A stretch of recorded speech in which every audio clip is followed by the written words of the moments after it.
What is going on, everybody? Welcome back to another episode of NFL Turf Talk. We are live here on the DSM Media Twitter channel as well as the DSM NFL Turf Talk YouTube channel. So, guys, first and foremost, make sure to check us out at DSM_medias where you can find us over on X. Make sure to hit that follow button. It's where we're most interactive across all social media platforms. And then if you want to be interactive throughout today's live stream or any of our live streams here, make sure to check out the YouTube link specifically. It's in our bio, in the link tree. Make sure to check out the Turf Talk one that you can see pulled up on the screen underneath me right now. Make sure to smash that subscribe button, share it, like it with your friends, family, any other football fans that you may know of. There's also the DSM Philadelphia YouTube channel as well as the DSM Scotty Talks NBA YouTube channel. So just subscribe to all three while you're over there on the page. We greatly appreciate each and every one of you that tap in here with us. We obviously have an extended little break before we head into Super Bowl week next week and really break down that matchup between the Pats and the Seahawks. So this show, it's going to be shorter. It's going to be a little more fun. We're going to have a little Pro Bowl fantasy flag football draft thrown in at the middle or towards the end. We're going to go over some of these coaching hires and firings throughout this little carousel that's going on across the NFL right now. And we're going to cast some votes, Scotty. Obviously, some people casted some votes recently or didn't cast some votes recently as Bill Belichick is apparently, breaking news, not a first ballot Hall of Famer. So with that said, we're going to cast our votes for our player awards for the season. So MVP, Offensive Player of the Year, Defensive Player of the Year, Coach of the Year, Comeback Player of the Year, whatever you guys want to get into, we'll go over the finalists and pick who we would have. You guys drop your thoughts into the comments. My man, happy Thursday, and what is going on? Happy Thursday, brother. Probably the last Thursday show. I know we haven't done one in a couple weeks of the playoffs, but this is probably the last Thursday show of this season of Turf Talk. But yeah, man, we had to find somewhere to get the content in with the little bye week or Pro Bowl week in between the conference championships and the Super Bowl. But this should at least this will probably be more fun than actually watching the Pro Bowl. No, for sure. This will probably be more fun. There's been a lot of coaching turnover, obviously, the last few days, last few weeks. And a lot of spots starting to get finalized, but still some openings around the league, of course. And you mentioned it, player awards. Off the top of your head, were there any, did you find yourself in a controversial spot on any of the player awards? Not really. I think the toughest one to pick for me probably was the Offensive Player of the Year award, which is normally so greatly hard to differentiate MVP versus Offensive Player of the Year award, specifically because most of the time it goes to a quarterback. Drake May is, I believe, I'd have to go back and check, but I believe Drake May is listed under both, or is it not? Is he? I can check DraftKings right now. Yeah, Drake May is listed under AP Offensive Player of the Year and MVP. So it's hard to differentiate sometimes from that standpoint. And then I'll be honest with you, I think Coach of the Year is a little difficult as well. I think there's 3 or 4 guys on the list that you can greatly make an argument for that have either quickly turned around a team that they took over for or have exceeded expectations by a mile. Maybe they were dealt a bad hand this year because of injuries and continued to push through and be very successful. So there's a lot of names from that standpoint, but controversial, no. I think when we get to that, we can start with that if you'd like. I think it was pretty simple for me, and obviously I'll lay out my reasons as to why, but we'd start there. Let's start there. I think that's because that's kind of what I was getting at. I do agree with you. I think the head coaching award, I think that one was the toughest for me. But the Offensive Player of the Year, it's not tough in the sense of who would you award the awards to? It's more or less tough on the definition of Offensive Player of the Year, right? Which I don't know. It seems like it changes kind of all the time, but I think they should just solidify that as a non-quarterback award, because if you're going to make the MVP, I'd agree. It's usually always a quarterback. It's usually always an offensive player. Well, then why wouldn't that be the Offensive Player of the Year if you're not restricting it from quarterbacks? You know what I mean? Right. Right, like last year, obviously you had the Saquon year of over 2K and all that success, and he Breaks wins Offensive records. Player of the Year, but Yeah. he's in the MVP conversation, but it was never going to be taken all that seriously. But then my question is like, okay, well, you had all the chat around Joe Burrow, right, not being an MVP candidate too seriously because of the lack of team success. Yeah. But you go and look at the Joe Burrow numbers last year. Well, then how doesn't Joe Burrow fall under Offensive Player of the Year? You know what I mean? So yeah, it's fair. It is fair. a little frustrating. I do agree. I would eliminate the quarterback play from the offensive side, like just from that award. But MVP, it's always going to, for the most part, fall on a quarterback shoulder. So let's start there, man. I have my top. Well, this is the NFL.com's top 5 finalists. You have Josh Allen, Drake May, Trevor Lawrence, CMC. Which I think is a little interesting, and Matthew Stafford are listed here. Who is your 2026 MVP? 2025, 2026 league MVP? Yes, sir. Honestly, this one came down to 2 players for me. It was Drake May. It was Matthew Stafford. I ultimately go with Matthew Stafford. I think, obviously, he had the better passing numbers.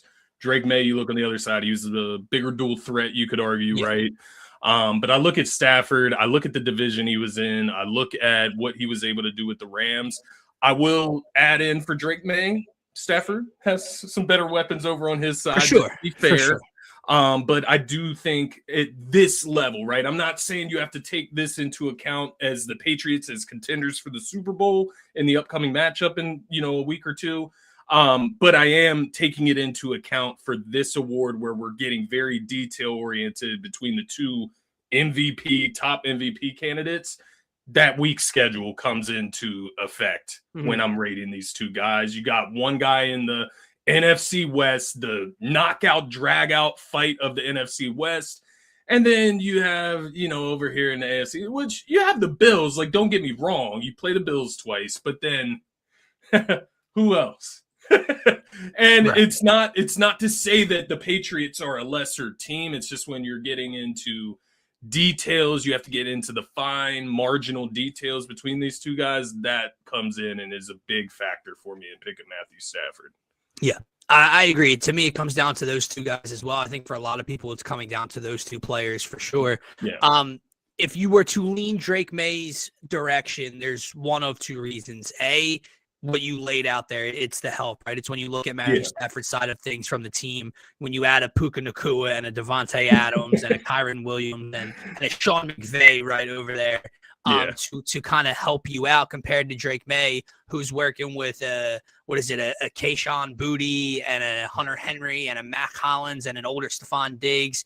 Rookie, a young rookie running back in Travion Henderson. His head coach is from the defensive point of view, right? And Mike Vrabel, obviously Josh McDaniels is about to coach in his 900th Super Bowl. So they got a pretty good offensive mind over there still. But their defensive head coach leans to the defensive side. And then the second reason would be the age or lack of experience, right? Like it is uber impressive that Drake May has even found himself in this scenario this year, right? When you talk about second year, a New England team under Gerard Mayo last year that was among one of the worst in football, and this quick turnaround. Yes, it's going to be at the feet of Mike Vrabel, getting a lot of credit, right? He's up for Coach of the Year.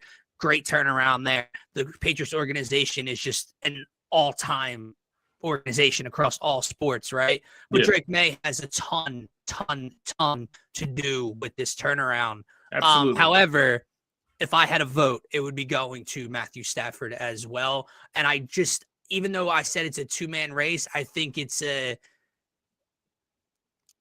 decently hefty lead for my number 1 in Matthew Stafford. If you look at the passing numbers, and I know as a Jalen Hurts supporter, it doesn't just go to passing numbers, right? Drake May obviously has the advantage on the ground, on the feet, but Matthew Stafford threw 46 passing touchdowns this year, man. 46. He threw for over 300 more yards than Drake May. 109 quarterback rating. They turned the ball over interception wise, both 8 times. Drake May threw 31 touchdowns through the air. Again, that's number 2. But if you have 46 to 8, almost 5,000 passing yards on the year, a 65% completion percentage, a 110 passer rating. Yeah, my vote goes to Matthew Stafford. I said that one advantage to Drake May could be the lack of experience and the quick turnaround with his youth. But on the other side of other side of the coin, you have to give Matthew Stafford all the credit in the world for producing at this level, at this age, at this point of his career as well. So it goes both ways. I would definitely give it to Matthew Stafford, and I think he will be the one receiving that award in a couple of weeks whenever it gets announced. Whenever it's announced. I do agree with you, and I like that you pointed out that it wasn't close for you. Because I kind of agree, man. Like, I think Drake May, it's a great story. I think maybe any other year he would be right there in that talk, right? But Matthew Stafford was one of the few quarterbacks this season that when I turned on the Rams game, he always would make a throw or three that are just ridiculous. And I look at it and I'm like, only that guy can do that type of thing. Yeah. And that goes along with the numbers, right? Like all the numbers you presented, those are a lot of those statistics. He's number one in the NFL in, right? And once again, just throwing in there, NFC West, man, that went down to the wire. That's how good three of those teams in that division were, that they were all battling for a 1 seed. Right, especially at the same time that all the discussion surrounding New England heading into the Super Bowl seems to be the lack of schedule and the resume that you pointed out so kindly a bunch of times throughout the regular season. That obviously goes to play a role in it as well. And I'll say this just to show you like how dominant 46 touchdowns and over 4,700 passing yards is. Josh Allen is also one of those names on that list. And Josh Allen, no one gets more praise from the quarterback position nationally than Josh Allen does. Matthew Stafford threw for over 1,000 more passing yards and 21 more touchdowns than Josh Allen through the air this year. Now, obviously, Josh runs a lot with his legs as well, right? But that's a pretty that's pretty fucking significant for a guy that's inside the top 3 or 5 in MVP voting as well. Stafford, I think, separated himself from the rest of the group. Absolutely. No, I do want to ask you just one more question regarding that award. If the Bills won that division, right, won the AFC East, would you have Josh Allen over Drake May? Like, is it just like the team's success that puts Drake May over Josh Allen? Or is it maybe fatigue with Josh Allen? Like, maybe all of it is put together. Don't mean to answer for you. I'll say this. If it was a little closer, then I think so. But in order for the Bills to have won that division over New England this year, I think Josh's stats would look a lot different. I think he had a 25-10. I was just looking at it. Touchdown interception ratio. Like I said, Stafford threw for over 1,000 yards. That means Drake May threw for like 600, 700, 800 more yards than Josh Allen as well. Obviously, the ground stats do play a factor when it comes to Josh, but I think his stats would look a lot different if the team success came with it. So probably because I think the numbers would be inflated by that point. But to be fair, if Josh Allen is 21 touchdowns behind Matthew Stafford, he would still, even if you included his rushing touchdowns, which is 14, he would still have less touchdowns than Matthew Stafford. So that is kind of crazy too. It was a dominant year, dude. I'd have to go back through history and look at all the great quarterback seasons out there because, like we said, like seeing almost 5,000 yards in today's NFL just doesn't feel right? It's just a different game. When we grew up on, just the gunslingers and the different style of offense, like I feel like there's guys like a Drew Brees and even a Phillip Rivers or a Matt Ryan are slinging for 5,000 yards, right? So now even the game's very best don't get up to 5,000. So it's different to see a number as high as over 4,700. So it's very, very impressive, man. Moving on to the offensive player of the year here. Yes, sir. My finalist that I have pulled up on NFL.com, mind you, is Drake May is in this conversation, Christian McCaffrey, Puka Nacua, Bijan Robinson, and Jackson Smith-Njigba. Before you answer this, because I want to throw it to you first, I see 2 running backs on here, and Christian McCaffrey and Bijan Robinson. Those 2 running backs were also included in the MVP conversation. Now, maybe you tell me if I'm getting misinformation here by NFL.com, if there's other people that should be on this list, but this is the first link that came up for me when it comes to these awards. I understand what happened post-injury to the quarterback in Indianapolis, and the team fell off a cliff, and the overall success went down a cliff. Yeah.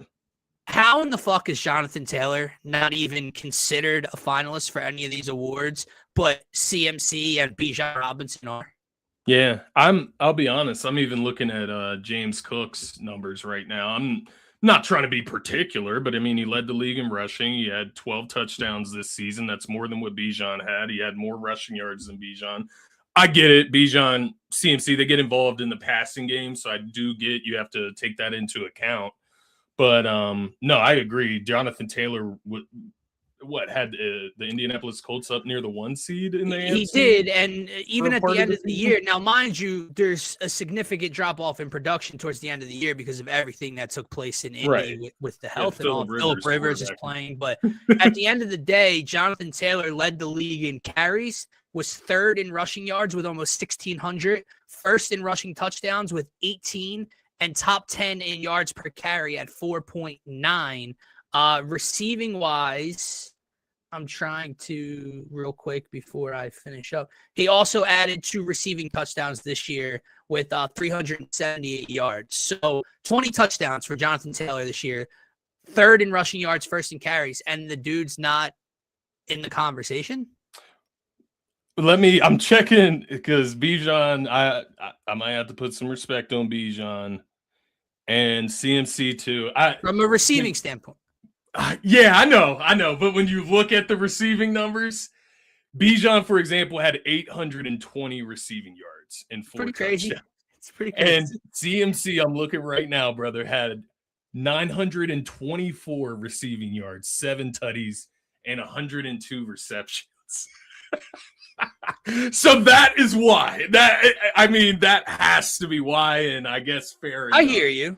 I was sleeping on the receiving numbers though. I did not know Bijan. I agree, but even from that standpoint, right? So now let's think about it this way. Put the numbers together. Bijan then is floating at around a combined a little under 2,300 total yards, right? Which is ridiculous. Yeah. Jonathan Taylor was sitting at around 1,900 yards, which I get there's a couple hundred yards in there. Jonathan Taylor, even with the receiving of Bijan thrown in there, Jonathan Taylor had 9 more touchdowns total than Bijan Robinson. Yeah, a total of 20. Yeah. All I'm saying is for it not to be a conversation when the man was in MVP talks in week 11, week 10. Yeah. I think it's fair. It's fair. Regardless, with that said, who would you give the Offensive Player of the Year award to?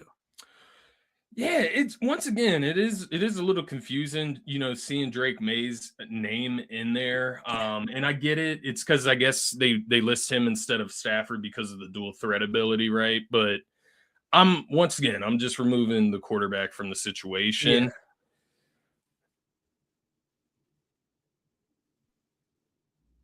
I was so sure until I looked at those receiving yards. I'm still going to go with JSN. He's on the best team in the NFC. He's headed to the Super Bowl. I know that doesn't matter, but he led the league in receiving yards. He had double-digit touchdowns, led the league in receptions. So I'm going to go with JSN, the guy that led the way for the number 1 team in the NFC. But, man –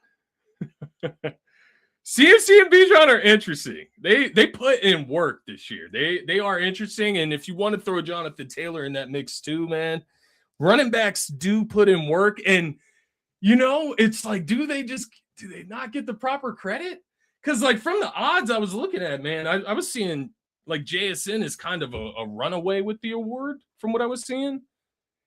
But, like, a runaway? Like, yeah. I'm going to go with JSN because not to disrespect running backs, and obviously CMC and Bijan are elite, versatile versions of the running back position. It's tough. It is tough because, like, I'm trying. I guess in my head, I value the wide receiver position more, so I value success at the wide receiver position more. But is that fair with that level of production, man? Where CMC was basically the whole offense. Bijan, basically the whole offense. Jonathan Taylor, basically the whole offense. What about you? Who do you got? Because Puka's the other guy right there as well. He's like right below JSN, but you can't pick Puka because JSN he had better numbers than Puka, period. So I would go with JSN in that route, but all those injuries on the Niners, Terry, I do feel you. I feel you. Just trying to pull something up real quick. Like compared to other seasons, right? All right. Is that what he did last year? All right. I mean, 17's fucking crazy. I am leaning your way when it comes to JSN, and we talked about him the other day extensively and said he's definitely a top 5 wide receiver in football right now, especially after this season. But, I was thinking, and obviously the Saquon thing just throws a wrench in it because it was historic, right? From that standpoint last year. But it's like, I just keep going back to Jamar Chase winning the Triple Crown and not being named Offensive Player of the Year because there was someone better than him. Now, neither of those two running backs put up a season even as close to what Saquon Barkley did on the ground last year. But Jamar Chase brought in 127 balls last year, 1708 receiving yards, and 17 touchdowns through the air last year. Now, JSN did go for what? Almost 1,800 through the air and how many catches? 1,793 and 119 catches, which So, actually Puka did have more than him. Jamar Chase, Trey McBride also did. But he did lead the league in receiving yards. Yeah. Outside of Puka by basically 300 to 400 receiving yards. But I would say, no disrespect, Terry, I would probably lean JSN, and then I would go Bijan.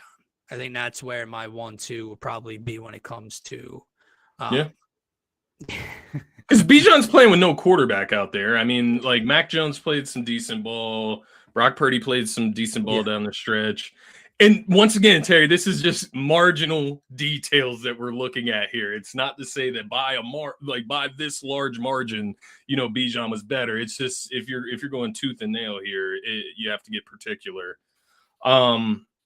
It's interesting, but I think to your point about last season, none of these players would win Offensive Player of the Year compared to last year. Agreed. In the same I absolutely agree. This next one, I feel like we can kind of fly through. I'll give mine. We'll see if you were coming out with something different. No. Myles Garrett is Defensive Player of the Year, correct? We can first ballot Hall of Famer, right? Unless he's mean to people behind closed doors, unless there's some grudges being kept years from now, bro. Preclude him from getting in first. I can't remember the dude's name. Bill something. Is it with the Colts? I know Bill Belichick stuck in my head right now. Is it with the Colts? Is it that guy you're talking about? Is it the guy that said he couldn't remember if he voted for Bill Belichick? No. All I saw, I may be misinterpreting a social media post. I saw something along the lines that someone that has a vote, works. He either still is with the Colts or used to be with the Colts, and hates Bill Belichick. They do not have a good relationship. Could be misinterpreting that. Have no idea if that's real. Don't fact check me. It was the guy I was talking about, which I'm wondering if they're the same guy, was Bill Polian. That's him. That's it. Okay, yeah, it's the same guy. He's the guy. He said he couldn't remember if he voted for Bill Belichick. Okay. Okay. Sure, buddy. Okay. But No, Myles Garrett, yes. Easily. I want to come back to that Belichick segment after we finish up these. Absolutely. That is something else, man. That's insane. All right. After that, we have our rookies of the year. Offensively, man, not going to lie to you, a little. Is it fair to say underwhelming? I know Tet went for 1,000. Buka took the league by storm early on in the year. Jackson Dart has everybody's attention in the Big Apple. Who's your I don't even know if I can pick one. Who's your offensive rookie of the year? Yeah, it's like it's not a landslide, but I guess I'm gonna go with McMillan. I guess like he went for 1,000, right? Like which I would have to go back, and maybe some lesser receiver has gotten 1,000 yards for Carolina in the last few years. Yeah, I don't. I would put my money that they haven't, but maybe there has been. Nonetheless, he did help like Bryce Young kind of. I don't want to use the term like revitalize, but give a little bit of hope back to Bryce Young's career. And it's not all to McMillan's credit, but like he was a big part of it, obviously, giving him that reliable big target. And we definitely saw it down the stretch as they tried to make the push for the playoffs. So I don't know if Jackson Dart played more games, if he wasn't so injured in and out of the lineup, I probably would have gone there because he did show signs of he played some really good ball at times. Mind you, didn't start the year either. That's not anything towards him, but like there is a number of missed football games at the end of the day. You don't start the year as the quarterback. You're injured a couple times throughout the year as the quarterback after you take over the job. There's just a lot of missing time there from that standpoint. I probably agree with you, dude. I think I would give it to Ted. I mean, Travion Henderson, you can say, obviously is very complimentary to it's a terrible look. You know who fell out of the running? Who I would have like thought would have ran away with it is Emeka Egbuka. Yeah. Well, he finished with under 1,000. I don't know how many touchdowns he had. Bro, why am I drawing a blank on New England's running back? Travion Henderson? Or you're talking about the other one? Ramondre Stevenson? Ramondre. Dude. Yeah. Could not think for a second. Obviously complimentary, plays a different style of football next to Ramondre, but just when you thought Travion Henderson was going to start taking the workload of the carries back, kind of midway through the season towards the final part of the season, they went right back to Ramondre Stevenson. So there's just no way. I'd have to look at his numbers, but there's no way Travion Henderson has the overall workload to be at top of this category. So I'll go with Tet with you as well. Defensively, man, defensive rookie of the year. I have no idea, dude. Where are you going? It's funny, man. The only thing I had to go off of with this, which to be quite honest, man, there just wasn't a ton that stood out to me. They're both Falcons, though. I was looking at Xavier Watts, who was the safety, right? Mm-hmm. I believe he came out of Notre Dame. Am I right? I think so. Pretty sure. He had 5 interceptions for the Falcons this year. And then the other guy, he also plays for the Falcons, and that is James Pierce Jr., and he had 10.5 sacks this year. So those two guys stood out to me. They're both on the same defensive unit. But yeah, if I had to pick one, I'm always going to value pressure on the quarterback over interceptions. Like, not to take anything away from Xavier Watts by any means, but I'm just always going to value those sacks, the pressures on the quarterback, that type of stuff. I just think it's more important to a football team rather than maybe an overthrown ball, falling into your lap. Not saying that happened on all 5. No, but it's also much more noticeable and recognizable to the eye, right? When you're just sitting there watching a football game, it's much more noticeable to see, someone over and over again in a quarterback's face, or stuffing a running back for a tackle for loss, or coming up with a strip sack, than it is to check on the back end and someone, not letting anything over their head and is locked down at the end of the year. It is hard. So I'll agree with you. Let's fly through these last two. AP Comeback Player of the Year. We have Stephon Diggs, Aiden Hutchinson, Trevor Lawrence, CMC, Dak Prescott. Terry, I'm not trying to hate on your boy. Give me Trevor Lawrence in this category. I think Trevor Lawrence had a spectacular fucking season. Was this close to beating the Buffalo Bills in the wild card round. won a lot of games, threw for over 4,000 yards, 29 passing touchdowns to 12 interceptions this year. Obviously, would like to see the picks be slightly lower, but I thought Trevor Lawrence was phenomenal this year. Obviously, you could go on and look at Dak Prescott's numbers. I didn't check fully what he did this year. Let's see. Dak. He put up numbers for sure. He definitely put up numbers. 30 touchdowns, 10 INTs, 4,000. I think he was third in passing yards. Right. 4,500. However, a part of this to me is going to come down to, again, team success, which always seems to lack when it comes to the Dallas Cowboys, no matter how many stats and numbers they can put up. So, yeah, give me T-Law. I think T-Law was kind of written off coming this year, man. Yeah. Like, I don't know. Like, obviously, I'm not trying to say, and I don't believe that Trevor Lawrence is like more talented as a passer than like a Justin Herbert or someone like that. But it's like amazing to me how like quickly some people will like write off a Trevor Lawrence and not just write him off, like flat out say he's trash and stinks. Yeah. I'm sorry, who did Justin Herbert and the Chargers blow that lead to in the playoffs a couple years ago for one of the worst collapses ever? Oh, it was Trevor Lawrence and the Jaguars. So he's had more team success, he's had more playoff success, and he had a ridiculous year this year. I think it's funny when people start to write off quarterbacks that early. Yeah, no, I do agree with you, and I think this award is interesting, given the different natures of the comeback, right? Right, like injuries versus injury or just kind of resurgence in a sense, right? I'll go in a different direction. I'm going to go with CMC. The reason I go that route is because I do have him in Dynasty.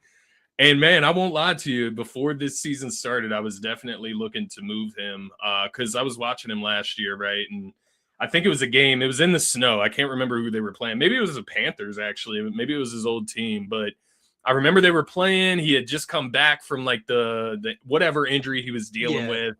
And then he goes out there and he ends up injuring like the other leg. And I was just like, oh, shit, this dude's Achilles, this dude's knees are shot.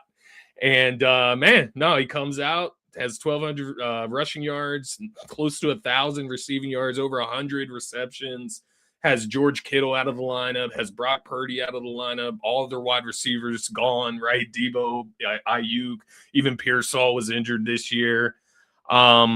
I think he just showed that he's still here. He's still that guy out in San Fran, even with the lesser squad. But just to second you, though, Trevor Lawrence, I do think, especially towards the end of the year, he really, really turned it on. And there was part of me that thought they could make it a decent ways in the postseason, man. It just, you run into the Bills, you run into Josh Allen, and everybody's backs against the wall. That's kind of how it is in the AFC. But late in that Jacksonville game, you got the Superman version of Josh Allen. Exactly.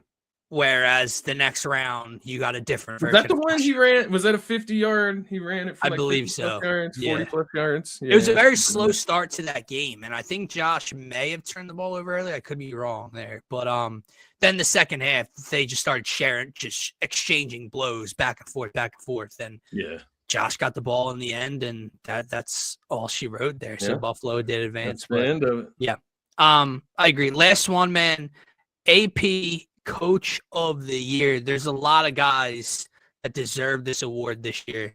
I would say everyone in front of me deserves this award this year.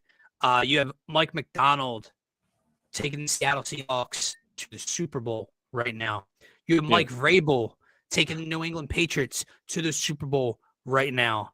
Liam Cohen, we just mentioned Trevor Lawrence in Jacksonville. We know how his journey started in Duval County with how he's with the Duval and that corny ass shit. And he turned them around and won a lot of games and won that division this year. Ben Johnson turning the Bears around this year with Caleb Williams.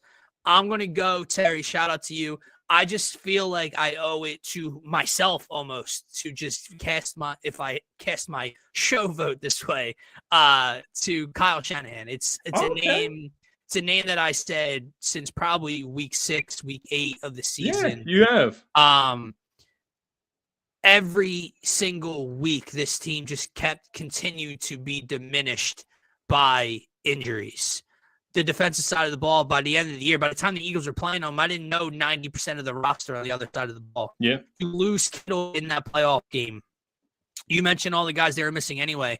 Brock Purdy started those playoff games. They missed Brock Purdy for a quarter of the season, for a third of the season. Yep. And Mac Jones looked like he was playing at a comeback player of the year type of level inserted there. You know, I mentioned all the holes on defense, but at the same time, a guy that just got a head coaching job in Robert Saleh, that defense was 25th, 26th in the National Football League. What's Kyle Shanahan? The offensive side of the ball, and that's what kept them humming. They were a game away from being the number 1 overall seed in the NFC. They came into Philly and disgustingly found a way to beat us. Now, obviously, the 2 games in Seattle, Week 18 and the divisional round, the offense didn't do anything, right? So that's a little something against the resume. But I've said it since week 5 or so that Kyle Shanahan would be my coach of the year. So I'll stick with it. Yeah, no, that is fair. And, as you talk through that, it kind of just reminds me and just makes me think about how these conversations shape around this time of year versus maybe if we did it before the postseason. Do you know what I mean? And the reason I say that is because I'll be honest, Kyle Shanahan didn't even cross my mind when I was looking into this. And it's not to say that he's not deserving. I do agree with you. I think he should be in the conversation for sure. I ultimately went with Mike McDonald on the other side, right, who did win the NFC West and won the 1 seed in the NFC, has, Sam Darnold out there playing some good football as a unit, right? Really honed in on the identity and culture that he wanted to build in Seattle, which is running the damn football and defense. And on the other side, he's kind of the opposite of Kyle Shanahan, right? He's the defensive-minded head coach, and he is maximizing that role with Seattle and the way that defense is playing. And I think the big thing for me with that defense and kind of his mastery with it is the youth on that defense. That is a young defense. You got some guys like DeMarcus Lawrence and Leonard Williams who, they had their moments with other teams. Obviously, DeMarcus Lawrence was renowned with the Cowboys, but they come here, they bring experience, and they kind of hone in and find themselves in the defense with McDonald. And so I do give him a ton of credit. His second season, I believe, at the helm with Seattle really turned it around, got Geno out of there. You got Sam Darnold in, and look where they are now. All that being said, it is just interesting when I think about this because it's hard to keep out them going to the Super Bowl right now and them beating the 49ers in the playoffs. It's hard to keep that out of my mind. And just to show some love to Mike Vrabel, because easily, yes, he can win it too. I think all of these guys, like the 4 guys, did you name 5 or 4? There's 5. Cohen, Liam Cohen. Those would be my 4 guys that I don't care. Ben Johnson wins. Okay, Ben Johnson. Damn, that is a really good 5. Yeah, that is. I agree. It's got to be as close of a race as I've seen with this award in recent years because there's always 1 or 2 coaches thrown in there, like Andy Reid, like. He can win it every year. The Chiefs were a dynasty practically, right? Bill Belichick, when the Patriots, they win 15 games. Yeah. But, they get fatigued, though. Correct. And it's just, right. Like, none of these guys, all these guys are kind of like quick turnarounds for their franchises or battled through injuries or have young quarterback play that they grew up quickly. So. Yeah, no, I agree. I think all 5 are very well deserved here, man. But before we move on to kind of some of this coaching talk and this draft quick, I know we won't take up too much more time, but the Bill Belichick thing, like we mentioned, what's the point? That's where my head went immediately. Like Bill Belichick is going to get into the NFL, is going to get into the Football Hall of Fame. Like we know this. Yeah. And with how much backlash they're getting right now, I'm sure it's going to be a second ballot. He's not going to have to wait for a third ballot. But my question is, if Bill Belichick is not a first ballot Hall of Famer, who the fuck is? Yeah. In all of sports, in all of sports, if Bill Belichick is not a first ballot, who is? And if you're going to sit here, because I've seen the arguments by journalists and by people who have had votes or used to have votes or whatever, talk about, oh, they're just punishing them for one go around because of all this stuff, right? Because of the Spygate and because of all that. Well, let me ask you a fucking question. Is Tom Brady not going to be a first ballot Hall of Famer? Because now, Scotty, he can't be. Right. Deflategate. Yeah, like if we're going that route, then he can't be. You're talking about the greatest of all greatest, in my opinion, and Tom Brady. And by your rubric now, Tom Brady is not going to be a first ballot Hall of Famer. And if he is, you fucked up. Like now. And I just think it's one of those things where like you either punish him completely and he can't be a Hall of Famer and you take his Super Bowl rings away. Right. Or you just make him a first ballot Hall of Famer because that's what he is. In baseball, right? In baseball. And I know there's more to Pete Rose than just the gambling stuff, all right? I get the type of person he may have been before my time. But Pete Rose, the all-time hits, Pete Rose isn't allowed in the Baseball Hall of Fame. Barry Bonds and others not allowed in the Baseball Hall of Fame because of their transgressions, right? Because of the PEDs and because of Pete Rose with gambling and all this other stuff. So to your point, like they are not allowed in. Okay, I agree. Like Bill Belichick is either a first ballot Hall of Famer or he's not allowed in the Hall of Fame, which is asinine. Exactly. Like obviously Bill Belichick should be in the Hall of Fame, but Bill Belichick should be a first ballot Hall of Famer. Exactly. If the rings count, if he still owns them, what are we doing here? You know what I mean? Like, I get it. I get pro. And I saw an argument, man, because this argument, like, oh, him or Tom or Bill, right, went on for so long, even at the end of their tenure together when they were still winning and winning another championship together.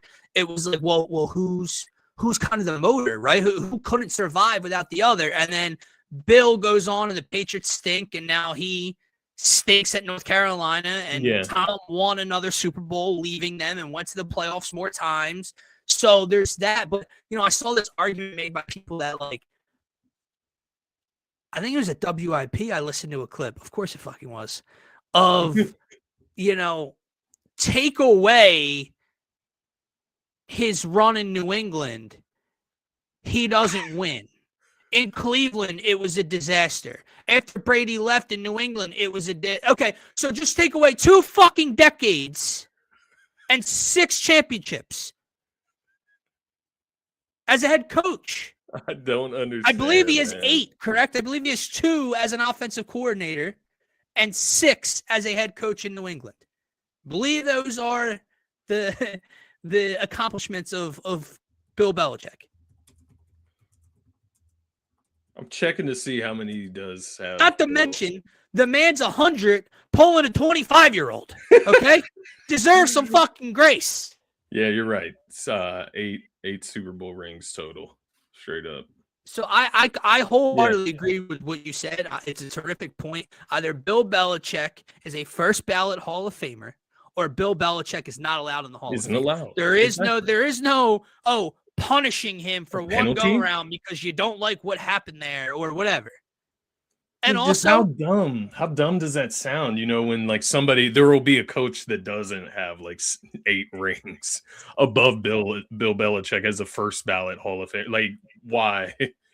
Right. Because of Deflategate or Spygate that you did not actually penalize him for.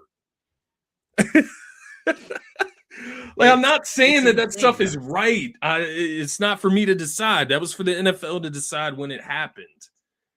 They still let those guys keep those rings. So I don't know, man. I think it's a little ridiculous. This wasn't no Reggie Bush bullshit where they stripped you of your Heisman. No. This wasn't no, oh God, I don't know if it was. There's been college programs, both football and basketball, that have like been stripped of like the tournament past wins or, a championship in the past or whatever. It's none of that. Like either the accomplishments stay the accomplishments and they're untarnished. Right. Or they're completely torn apart. Because definitely give Philadelphia the ring back from 2003 or 2004, whenever that was. Right. Yeah, I'll take it back, and then you can keep him off the Hall of Fame. But yeah, no, I think that was just ridiculous when I saw that. It was just dumb shit. But Speaking of coaches, man, a lot of hiring, some firing still going on across the National Football League. What do you make of this coaching carousel? Obviously, we're keeping a close eye on it as Birds fans to see what we're going to do with our next offensive coordinator. We did apparently interview Josh Grizzard for a second or third time in person this afternoon, so that's big news in the Eagles world. There's been some interesting moves. I don't want to take too much time on this. I know we got to wrap up with the Pro Bowl draft, but let me throw the one to you that I am just completely mind fucked on. Talk to me. That's what I wanted to know. I wanted to know which one of these moved you. Don't matter which way it moved you, just needed to move you. In what way, in what world does Mike Fat Ass McCarthy get a head coaching job with the New England Patriots come to fruition? You mean the Pittsburgh Steelers? Yeah, what did I just say? What did I just say? I was about to say, that man about to go coach a motherfucking Super Bowl. But for real, though, I go ahead with what you were saying, though. No, what team did I even just say? Patriots. Still thinking of good old Bill, okay? Bill Belichick. In what world does Mike McCarthy get a head coaching job anywhere, let alone to be the successor of Mike Tomlin? And where my mind starts to go is, who did he have a lot of success with somewhere else in the past? Yeah. And who's contemplating coming back? And if that has anything to do with it, I am so serious. If I was a Pittsburgh Steelers fan, I cannot have Aaron Rodgers come back next year. Interesting. Why is that? Why do you feel that way? Because if Aaron Rodgers decides to return to play in Pittsburgh, there was some string pulling going on behind closed doors. Fair. And somehow, some way, this dude, who I give a lot of credit to for still even being out there and playing football at this point of his life, but one of the all-time greats that I grew up on, found ways to pull strings in New York. Now, don't get it twisted. New York is a complete fucking forest fire over there, right? And everything's a disaster, from the owner to the management to the coaching staff. Everything's a disaster in New York Jets world. Let's not forget that, he, as a 4-win team, a 3-win team, got them to trade for his buddy Devontae Adams. And somehow every fucking where he goes, Marquez Valdez-Scantling has a job. And all his buddies get to come along for the ride. I'm just telling you, if he doesn't come back, this was Pittsburgh's doing. I still don't agree with it. I still don't get it. But if he comes back at an age in which they're probably no. Yeah. And he's back linked up with Mike McCarthy, there was some of this going on. Oh, absolutely. Absolutely. That was the first thing that I thought when I saw McCarthy go there, was that Aaron Rodgers wasn't retiring. No, I agree with you. Maybe it's one of those things where he goes to ownership, management, whatever. Correct. Right? And what I'm saying is, as a Steelers fan, how the fuck are you feeling if 40-year-old Aaron Rodgers, who's on his last show, is running the show? Yeah. That's crazy. He got there a cup of coffee ago. He just got the down. I just when I saw that hiring, man, this guy Mike McCarthy was just on fucking television, dog. And some teams like the Dallas Cowboys, right? Maybe a team in New York, you can go and you can do that shit and maybe get away with it, right? Because this is a big cities. Pittsburgh is just not like that. Mike Tomlin was not like that. And this guy, I don't know. I don't even know. Did you see his introductory press conference? No. He was doing some little goofy ass dance up there, man. Just sitting there thinking this guy is not serious. This guy is not serious. he's a championship head coach. Like, he does have that on his resume, right, from Green Bay with Aaron Rodgers. But to your point, that would be nuts. Because what if you don't win next year with Mike McCarthy? You coming back again, Aaron? Like, damn! Like, I think we've probably already passed that point that like you need to retire in a sense. I don't know, man. Maybe he hangs around as a backup quarterback for a few years. Maybe that's no shot. No shot. That ego, brother. That ego. No. I just wanted to see your reaction to that. Because not a chance in hell that he's doing that. No. But not crazy, man. Very, very weird. Can I tell you one that didn't make sense to me? Mm-hmm. And I think I texted you about this one, but and it's not that he's a bad coach. Not even that I think he'll be a bad head coach. It just doesn't. I don't get the direction. And I'm talking about Joe Brady in Buffalo. Great coach. Like, I think he obviously he's shown he can lead an offense, a successful offense with Josh Allen, right? He's already doing it. You wanted a new direction, right? You wanted to take some of the angst off of Josh Allen's shoulders. Like you had mentioned, man, they were so quick to throw Sean McDermott under the bus, not just with firing, but with the public statements of the Keon Coleman draft pick and other things they quickly threw his way. And it's like, that was grimy. But like, I do agree with you. Like, obviously there is a change in philosophy, even though the guy was calling plays already, right? He can bring something different to the table, which I would assume that he's going to bring in his own staff, which means a new defensive mind, unlike Sean McDermott's in the building. But like, to your point, he's already calling the offense. Right. You already have the guy in the building doing the job he's going to be doing, except now his job just expands to oversee more and have more responsibility. Like, did McDermott make the offense centered around Josh and make it so that Josh had to do it? It doesn't make a lot of sense. You know what else doesn't make sense to me? Yeah. I don't know if you saw Emmanuel Acho's clip that went viral this afternoon. Did you happen to see that? Which one? You talking about the one with Todd Monken? Mm-hmm. Yeah, like, dude. If he should do, because obviously one of the coaching hires, Todd Monken, gets the head coaching gig in Cleveland, and Emmanuel Acho came out and said if he was Shedeur Sanders, why would he listen to Todd Monken? Who do you think he is? Like, who do they think Shedeur Sanders is? First of all, no quarterback should operate that way. First of all, thank you. Exactly.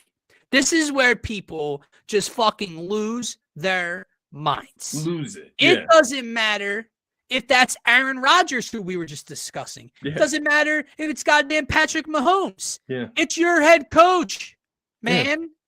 You listen and you have respect. It's your head coach. It is now your boss. You show respect regardless.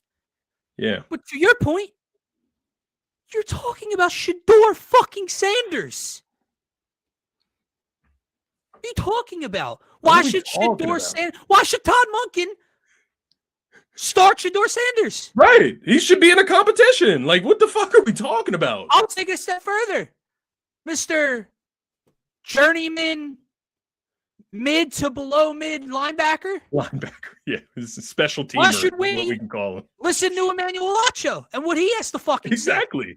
Exactly. What are you talking about? Why would acting as if Todd Monken's not worthy of the job? Like, as if Todd Monken didn't just work with Lamar Jackson for years.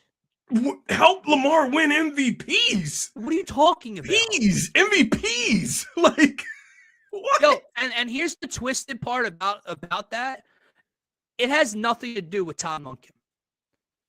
For some reason, he only decided to say this because it should whatever it is with Shedeur Sanders. It's a good headline, rage. Yeah. It's that's it. Yeah. I agree. In the same tone, he will come out, Todd Monken, who you just mentioned, worked closely with Shedeur Sanders as the OC in Baltimore, got him to MVPs, went to AFC, championship, went to an AFC championship with them, was the 1 seed, whatever, did all that coaching in Baltimore under John Harbaugh. But at the same time, I guarantee you, like, the Eagles' next OC, if they bring in Now, I know it's head coach, not OC, but like if the Eagles bring in that quarterback coach from Green Bay. Green Bay, yeah. You want to bet that Emmanuel Acho's breaking down film of what Jordan Love did this past year and how Eagles fans should be ecstatic? Right. Well, why the fuck should Jalen Hurts listen to this guy? Right. He's a quarterback's coach, Emmanuel. Right. But Shador shouldn't listen to what Todd Monken has to say. All right. I mean, way to get. I mean, hey, did your job, right? You're back in the head. You're back going viral, and people, are talking about you. And we're just a very small podcast over here. I'm sure there's much bigger platforms saying your name right now. So, congratulations. But that's what the problem is in the sports media and journalism world. Yeah, I completely agree, man. The only other thing I'll ask, do you have anything else here? I'm sure we'll talk about it throughout the off season as well. Who would be the job you would want more? Raiders or Cardinals? They're still vacant. They still need a head coach, I believe. Oh man. Is that true? Let me just double check that. I got that from Which one? AI earlier. Arizona and Las Vegas. No, I believe they still do. Both vacant coaching spots? I believe so, yeah. Which one would you want more? Oh. Is it Vegas?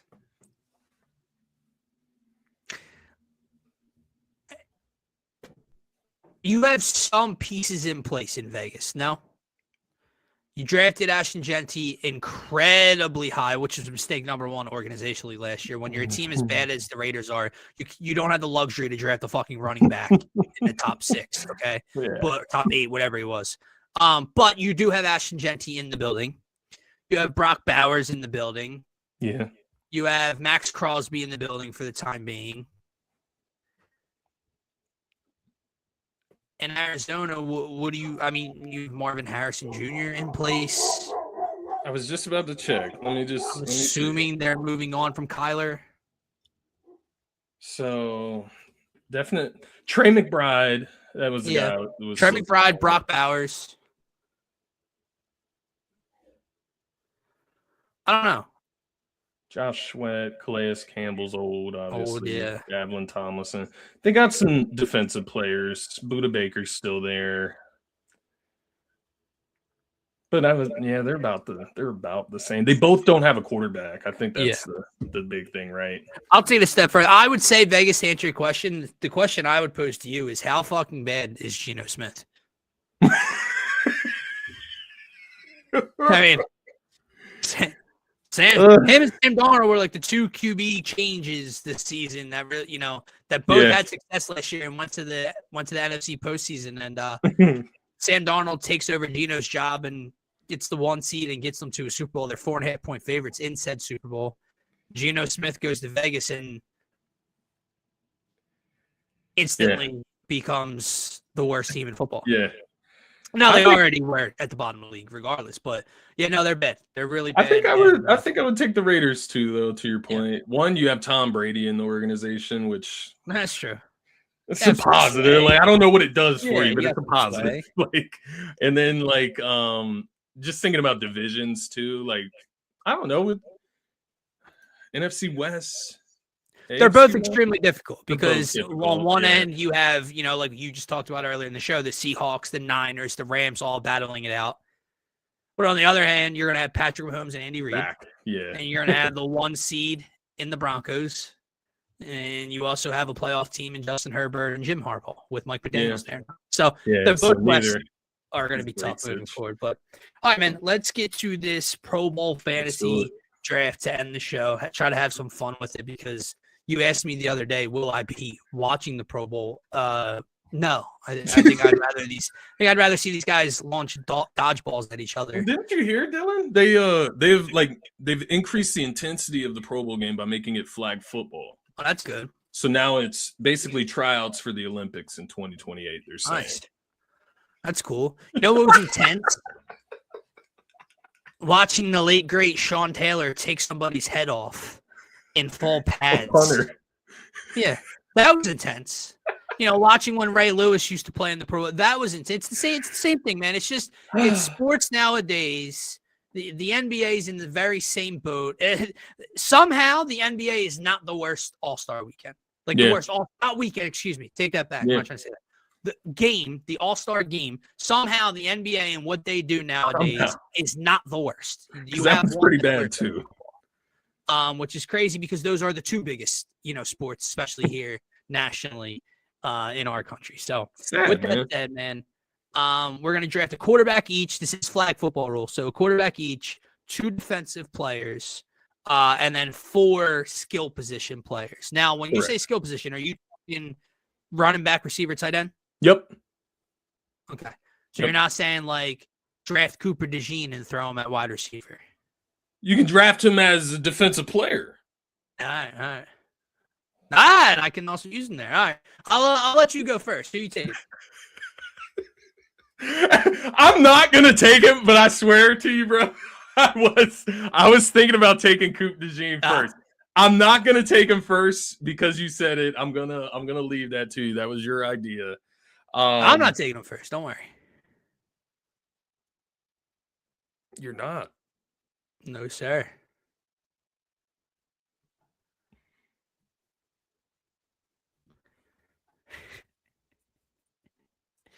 Where's he going? Let me. Damn it! All right, let's just go fast. I'm gonna take Coop DeJean. Let's just roll with it. We'll roll with it. Nice. The versatile. I'm gonna take weapon. Mr. Bijan Robinson. That is the other guy I was thinking about. I won't lie to you. I will not lie to you. The shiftiest man in the league. It's interesting. You can go a lot of different. Oh yeah, you can. I have a philosophy. We're gonna see if it pans out or not. I'm gonna go. Oh man, he's not here anymore. Shit. Who is? He's in the Super Bowl. Let me go. Let me go, Jamar Chase. I like it. Let me go with Jahmyr Gibbs. Nice. Okay, I see it. I see what you're doing here. Stay away. Let me take Amon-Ra. Nice. Let me take Christian McCaffrey. Oh wow. I was not expecting you to go full running back there, bro. Holy.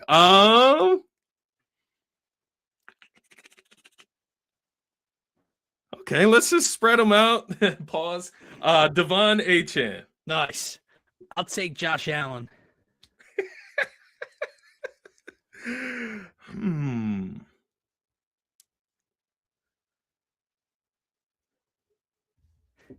Dude, by the way, the fact that Cam Jurgens is a fucking Pro Bowler is insane. That is actually just nuts. Let me.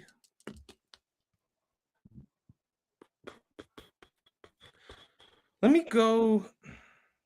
I'm gonna go George Pickens. Damn, good pick. That's where I was gonna go. I was between him and I'll see who you pick, but I don't have any more skill players left. See, now here's where it gets interesting. I mean, I'm not going to overthink it. But the thing is, man, in the open field, like that's the way I'm kind of viewing this. Yeah, same. But like you said, like the game setup's going to be, I'm assuming there's offensive players playing on defense. That's what I'm thinking, like 7-on-7. Is that what it is, 7-on-7? I don't know. That was just the idea, right? Just so you don't have to pick linemen. But let's look up the actual.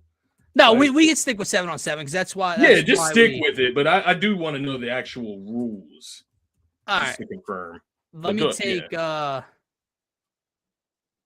it is 7v7 though. It is 7v7 on a 50-yard field. All right, let me take Coop DeJean. Nah, that was my first pick. Oh, you did take him? Yeah. For some reason, I thought you went a different way. No, that's what I did take him. I ended up going back to him for that reason, though.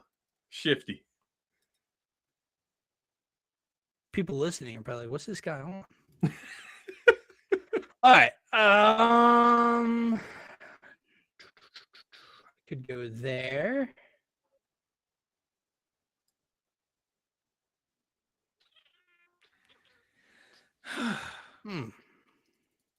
interesting.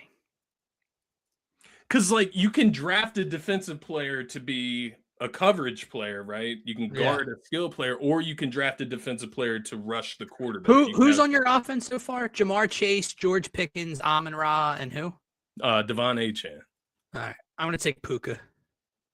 Fair enough. Yeah, that was the other guy that I was thinking of, him or Pickens. And I was just thinking, like, who would be better in flag football? I know. That's why I was kind of looking around. I'm being honest. I was kind of thinking about taking James Cook. Yeah. But now I'm thinking, like, all right, yeah, open field, you still got to catch. But if I have Puka on the outside. And all those other guys. I can just throw the ball up to him potentially, possibly. Yeah. Well, see, what I was thinking as well, man, because I was really, really close to taking Trey McBride earlier. And the idea there is just that big body. He's still going to be a lot bigger than everybody else without pads on. You know what I mean? Oh. Like, he's going to be built more like an offensive lineman almost compared to some of those other skilled players. But dude, I thought I was just about to build the cheat code, but then I forgot he's playing in the Super Bowl. Oh, who were you thinking about? JSN? No, Rashid Shaheed. He's on special teams. Kick returner, yeah. He was the original one. JSN who I was going to take first, but then I thought of, obviously, right. But his shiftiness, he would be unguardable in flag football, man. Right. I will go. I'll just to make it quicker. I'll go Justin Herbert, even though I got a defensive player. All right, now I got to figure out defense because I'm trying to think of where to go here. Fuck.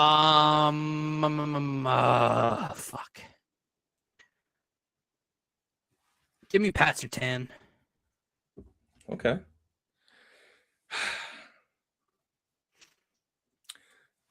This might be a little homerish. I'm going to go with Zach Bond. It's a good pick.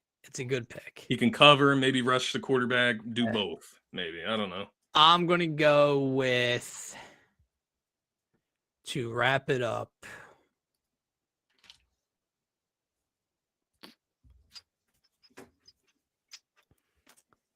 give me Derek Stingley.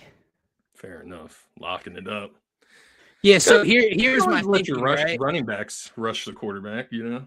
Well, so my thinking was, like, before I accidentally fucked up and said Coupe de Jean, I was going to take Myles Garrett. But, like, I know he's a freak of an athlete, but 7-on-7 open field, ain't easy, bro. Like, that's why Bond's. That's why Bond's. Like, then I was thinking, like, all right, T.J. Watt maybe or Mike, but then I was like, just give me the fucking pass rush. I'm not sure, like, if they set up blockers in front of the quarterback actually, but like the pass rushers, I guess you have to wait 7 seconds before you can go after the count. quarterback. Yeah. So I think there's just a center. I think there's just a center snapping the ball. So I don't know, but all right. So what'd your team come out to?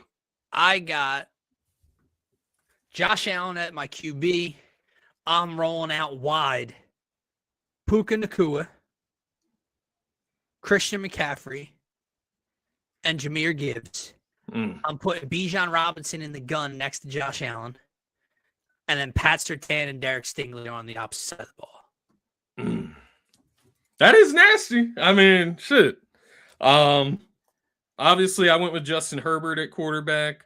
Idea there, I'm just thinking, like, obviously you have staff, but I need somebody with a little bit of ability. Not that, but I don't know. Is it necessary in this? Like, you know, right, pass, like, I don't know. Quick. Get rid of the ball quick. But I go with Justin Herbert there just for that dual threat ability. I'm gonna go with Chase on the outside, Pickens on the outside.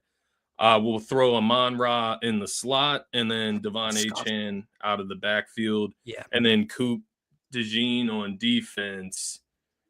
Bond on defense. But see, that's where it gets a little tricky because I'm probably going to have to move one of those wide receivers to guard a wide receiver out there. Bond's not guarding wide receivers. That was my thinking too. Could guard a running back though, but like, still. Yeah. My thinking with the two DBs was like you went heavy on the wide receivers. Yeah. That's why when you that makes sense. I said my thought process, I was trying to get those three running backs. I was also trying to sneak Jamar Chase in there as well, but you took him. Yeah, once you went running back first, I wanted to like go a different, a different direction, but I was definitely thinking about Bijan with the number 1 pick for sure because he's a freak out of all these guys. I don't know. Gibbs is a freak. Oh yeah, I mean, maybe it'll be more entertaining than we think, man. But maybe it will. Maybe it will. You know what's really entertaining? Isn't Subscribing to all of our YouTube channels. So what we're live on right now is the DSM Turf Talk YouTube channel. If you want to be interactive for all of your football content, check out the link tree in our Twitter bio. Subscribe to this one. If you want all your NBA content, that's where you can find Scotty and Slim over on the Scotty Talks NBA YouTube channel. Go ahead. I think we did we sign a new OC? Oh shit. Sean Mannion, quarterback coach from Green Bay. Wow.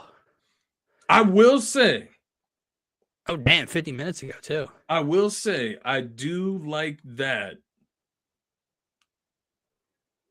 over some of the other options as far as like a Nagy, a Kafka. I agree. Even Grizzard out of Tampa Bay. I wouldn't have been mad at that, but it's a guy that just got fired from his job. And then obviously the other guy was Jim Bob Cooter. Wouldn't have been mad at that by any means. But let's take the young, inquisitive mind for once. I would like to steal the way Packers fans were reacting to him possibly leaving gives me a lot of optimism for this guy. So we'll talk about that tomorrow. That'll be fun. Subscribe to the YouTube channel. Quit and Grind out tonight. Sixers fans, Paul George and Joel Embiid, I believe, are both in. Interesting. So subscribe to all 3 YouTube channels. Follow us on Twitter at DSM_media. We're also over on TikTok, Facebook, Instagram. Check us out across all social media platforms. For myself, for Scotty, for DSM, enjoy the rest of your night. Peace, everybody. Thank you.